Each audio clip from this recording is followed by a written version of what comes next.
Bien, je remercie le laboratoire Roche de m'avoir invité à ce symposium. On va donc parler d'actualité dans la DMLA. Et je vais parler donc de pathogénie et de biomarqueurs. Ce qui est bien quand on parle de biomarqueurs, c'est que le thème est suffisamment vague pour qu'on puisse parler de beaucoup de choses. Donc je vais au moins essayer de faire un topo introductif honorable pour les conférences de Flore de Batz et Marie-Hélène Delisfer. Alors ma déclaration d'intérêt, et puis bien sûr, l'avènement des anti-VEGF a bouleversé la prise en charge de la DMLA. C'est vraiment l'événement qui a fait considérer la DMLA comme une pathologie chronique. Et probablement l'utilisation d'un anti-angiopoïétine 2 va ajouter encore à l'efficacité au traitement des néovaisseaux. Alors il y a eu une tendance, peut-être au milieu des années 2000, peu après l'arrivée des anti-VEGF, on a pu occulter un petit peu les finesses de diagnostic ou les éléments de pathogénie de la DMLA, parce que certains ont eu l'impression que les traitements étaient tellement efficaces qu'ils pardonnaient un petit peu les imprécisions du diagnostic.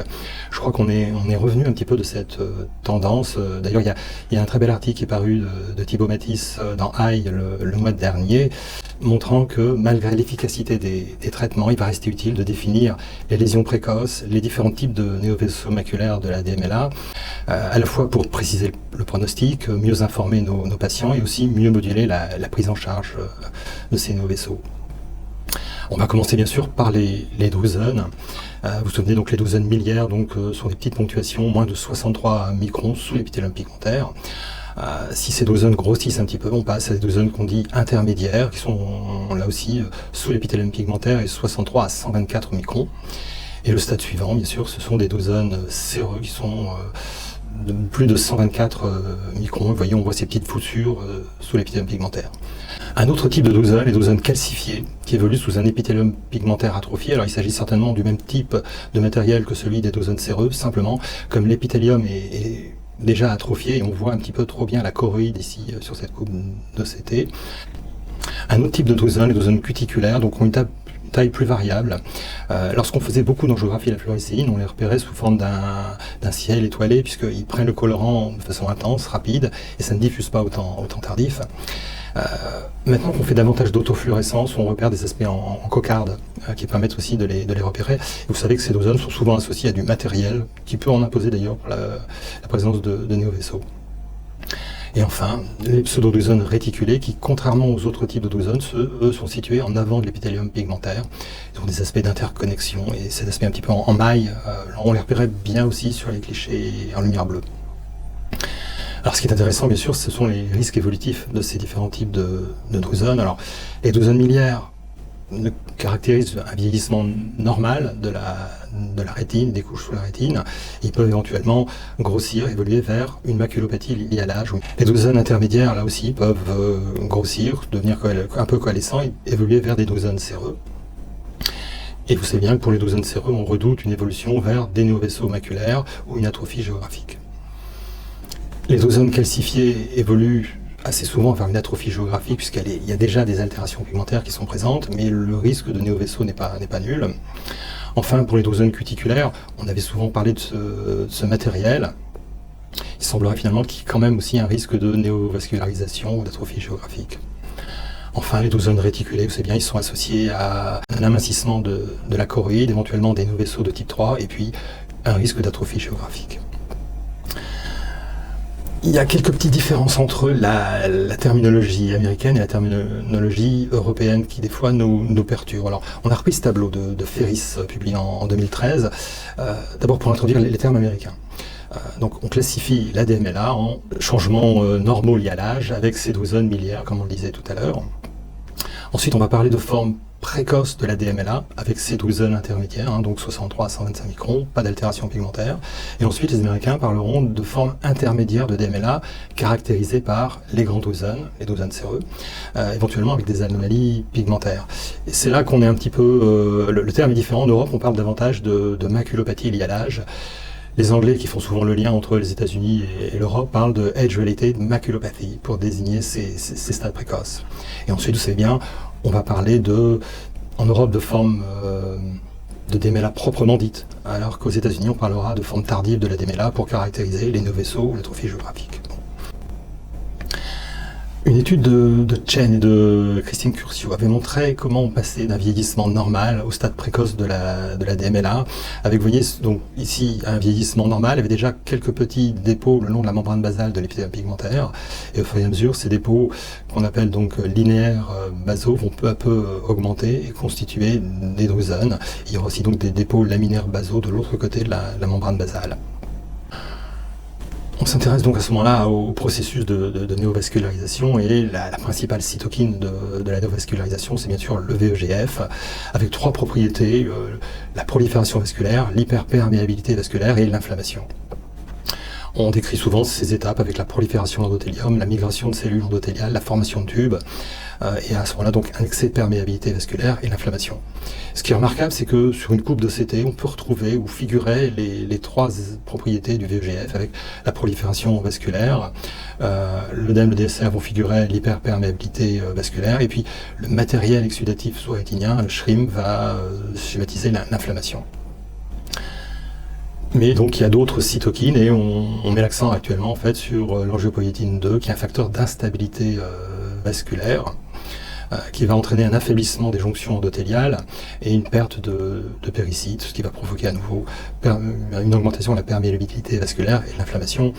Il y a un joli schéma qu'on a récupéré donc de Angiogenesis Foundation, avec la première étape, donc les plaquettes sécrètes de l'angiopoïétine 2, qui va entraîner un affaiblissement des jonctions serrées endothéliales, donc augmenter la perméabilité vasculaire. On va augmenter l'inflammation locale qui va être associée à des migrations de leucocytes. On va peu à peu perdre des péricytes, ce qui va déstabiliser davantage les vaisseaux.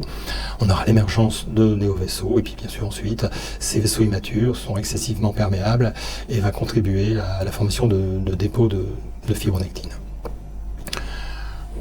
Je pense qu'au cours de ce symposium, on vous détaillera bien sûr tous ces éléments. Ce qui semble intéressant, c'est que les deux cytokines, le VEGF et l'angiopoïétine 2, ont un effet synergique pour ces trois éléments, la néovascularisation, l'hyperperméabilité et l'inflammation. On va remontrer ça un petit peu mieux sur ce schéma, avec ici on figurerait l'évolution du temps. On pourrait dire qu'il y a 20 ans entre les lésions de maculopathie liées à l'âge et puis l'atrophie géographique évoluée. On pourrait figurer les drusones qui vont augmenter et parfois se résorber, les migrations pigmentaires qui vont évoluer vers des altérations pigmentaires puis des plages d'atrophie. On aura éventuellement à un moment la survenue de néovaisseaux maculaires, on parlera un petit peu après des mécanismes, et ces néovaisseaux vont évoluer vers la cicatrice fibrogénèse s'ils ne sont pas traités. On a pu comprendre finalement récemment que ce composé, donc cette néovascularisation était assez hétérogène. D'une part, il y a une composante néovasculaire sous la dépendance de certaines cytokines, et il y a une composante fibreuse plus ou moins importante sous la dépendance d'autres cytokines. Ce qui explique que lorsqu'on va traiter par anti-VEGF, au bout de quelques années, on aura quand même une évolution éventuellement vers la fibrose, éventuellement vers l'atrophie, suivant les patients.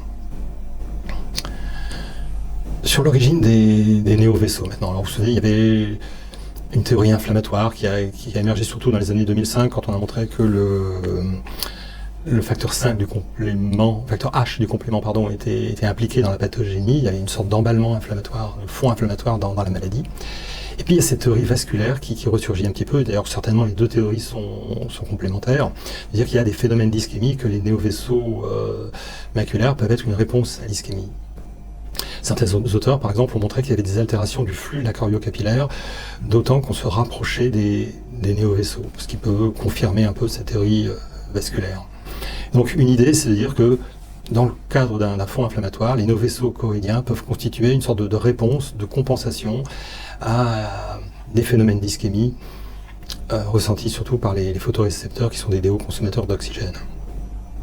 Bien sûr, les néovaisseaux ne sont pas eux-mêmes un problème clinique, on s'en est tous rendu compte. La baisse de vision est liée surtout à leurs conséquences, l'exsudation, les hémorragies, la cicatrice. D'ailleurs, certains auteurs ont bien montré la présence de néovaisseaux quiescents qui peuvent persister des années sans aucune conséquence clinique. Et de même, quand on traite les néovaisseaux, on peut toujours repérer en OCT-angiographie un reliquat néovasculaire qui persiste, même si le traitement est bien conduit. Le traitement vise à ce moment-là à diminuer l'exsudation et le risque hémorragique. On a vu aussi parfois apparaître une atrophie géographique avec une perte de photorécepteurs après l'occlusion complète de néovaisseaux maculaires. Certains ont dit que c'était une façon de gagner une bataille mais perdre la guerre. Donc c'est vrai qu'on pourrait conclure en disant cette diapo en disant qu'un rythme de traitement antinéovasculaire idéal contrôlerait l'exsudation, le risque hémorragique, de même que l'inflammation et la fibrose, tout en respectant les vaisseaux choroïdiens. Et actuellement, ça reste encore difficile. Un exemple avec ce patient, donc il n'y a pas de DMLA, il a une maladie de Levantine, on le suit depuis longtemps, alors c'est son seul œil fonctionnel, 58 ans, on l'admire parce qu'il continue à travailler. Et il a une relative atrophie de sa rétine maculaire. Si on fait le CT angiographie, donc on retrouve un reliquat de néovaisseau, même un mois après traitement anti-VEGF. Si on attend un petit peu, c'est difficile de savoir si on est exactement dans le même plan, hein, mais on a l'impression qu'après quelques mois, les néovaisseaux vont proliférer. Et pendant un moment, il y aura la prolifération de ces vaisseaux sans reprise de l'exsudation. Et si on attend un mois en plus, on aura une exsudation, et comme ce patient fixe à ce niveau-là, il y aura une baisse de vision. Donc pour l'instant, ce patient, je ne sais pas si on fait bien, mais on le traite tous les 3 mois, en tentant de respecter ces vaisseaux, mais de diminuer l'exsudation pour maintenir ses performances visuelles. On peut détailler un petit peu les différents types de néovaisseaux. Alors, les néovaisseaux type 1, vous savez tous, restent confinés sous l'épithélium pigmentaire. On parlait avant de néovaisseaux occultes en angiographie et la fluorescéine. Et il y a un sous-type, ce qu'on appelle les vasculopathies polypoïdales choroïdiennes, serait un sous-type de ces néovaisseaux de type 1. Les néovaisseaux de type 2 sont passés devant l'épithélium pigmentaire, c'est ce qu'on appelait les néovaisseaux choroïdiens visibles, classiques en angiographie et la fluorescéine. Et puis les néovaisseaux type 3, ou les RAP, sont au contraire dans la rétine. On va reprendre un petit peu chaque type pour brièvement. Alors, les néovaisseaux donc, maculaires de type 1 donc, restent confinés sous l'épithélium pigmentaire. Je vous fais grâce un petit peu à la description clinique. Ce qui est intéressant, c'est que le pronostic visuel de ces néovaisseaux est globalement meilleur que pour les autres types, même s'ils nécessitent davantage d'injections intravitréennes, environ 9 par an en treat and extend. Et le risque de développer une atrophie géographique n'est pas très important, il serait de 6,7 fois inférieur aux autres sous-types de néovaisseaux. Les vasculopathies poïdales choroïdiennes seraient un sous-type de ces néovaisseaux de type 1. Alors, il s'agit de DEP multiples à bord abrupt avec un réseau vasculaire afférent qu'on a figuré ici, souvent associé à des décollements cérébratiens, des hémorragies. Il y a un aspect typique en angiographie auvergnat-docianine et également en OCT sur la coupe d'OCTB avec ce pseudo-doublement de l'épithélium pigmentaire. Ce qui est intéressant, c'est qu'il faut observer un épaississement choroïdien qui est cohérent avec la dilatation des vaisseaux choroïdiens observés en angiographie ICG. Donc ça incite à rapprocher ces vasculopathies du spectre des pachychoroïdes. Alors les choses sont un peu discutées, on va dire que ça reste débattu, mais il y aurait peut-être 2 types de vasculopathies polypoïdales, certaines avec un épaississement choroïdien qui font partie des pachychoroïdes. Il y a de nombreux éléments communs donc, avec les CRSC et les pachychoroïdes néovasculopathies. Il y a des formes de passage entre CRSC et PCV. Et ces formes avec épaississement choroïdien semblent avoir une réponse un petit peu mitigée aux anti-VEGF utilisés seuls. Il faut parfois ajouter une thérapie photodynamique pour occlure les polypes et le réseau afférent. Et il y aura un autre type de PCV sans épaississement choroïdien ou avec un épaississement choroïdien plus modéré qui ferait partie des DMLA. C'est vrai que le réseau vasculaire afférent ressemble fort à des néovaisseaux de type 1 et la lésion polypoïdale serait en quelque sorte une forme évolutive de ces néovaisseaux. On passe aux néovaisseaux maculaires de type 2. Là aussi, je vous fais grâce de la description clinique.